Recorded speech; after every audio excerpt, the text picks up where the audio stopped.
La vérité que personne n'ose dire sur la CAN chaque CAN, c'est la même histoire.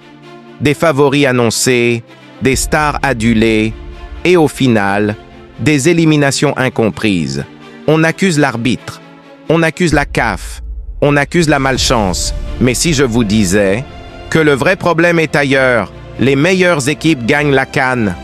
On nous fait croire que la CAN se gagne avec les meilleurs joueurs, avec ceux qui brillent en Europe. Mais la CAN ne récompense pas le talent individuel. Elle punit l'arrogance. Analyse, joueurs stars, pression énorme, peur de rater, peur de décevoir. Jeu lent, calculateur, sans audace. À la CAN, jouer petit, c'est souvent jouer juste, ce que les caméras ne montrent jamais. Avant même d'entrer sur le terrain, certaines équipes ont déjà perdu. Pression politique, pression des médias, pression des réseaux sociaux, pression du pays entier. Un joueur européen joue pour gagner. Un joueur africain joue pour ne pas décevoir. La peur tue plus de matchs que l'adversaire. La CAN ne récompense pas le spectacle. On veut du beau jeu. On veut des buts. Mais la CAN s'en fiche. Terrain parfois difficile. Chaleur, fatigue, rythme cassé, arbitrage strict ou imprévisible. La CAN récompense ceux qui savent souffrir. La CAN, ce n'est pas la Ligue des champions. C'est une guerre de survie footballistique. Le mythe des favoris. À chaque édition, on désigne des favoris.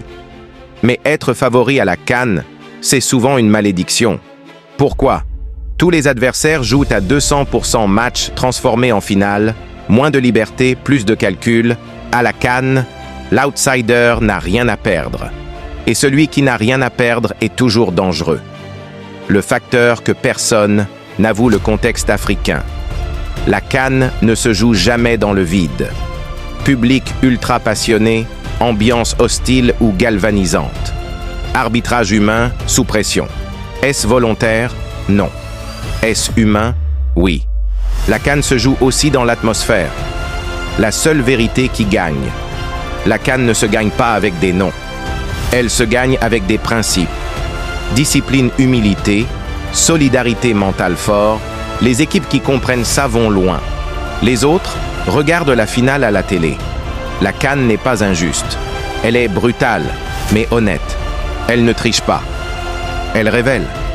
Cette vidéo est une analyse sportive basée sur l'observation du football africain, sans accusation ni intention de nuire.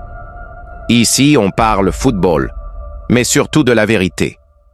Penses-tu que la CAN récompense les meilleures équipes ou les plus intelligentes? Dis-le en commentaire. Abonne-toi à XXXL Foot pour des analyses vraies, même quand elles dérangent.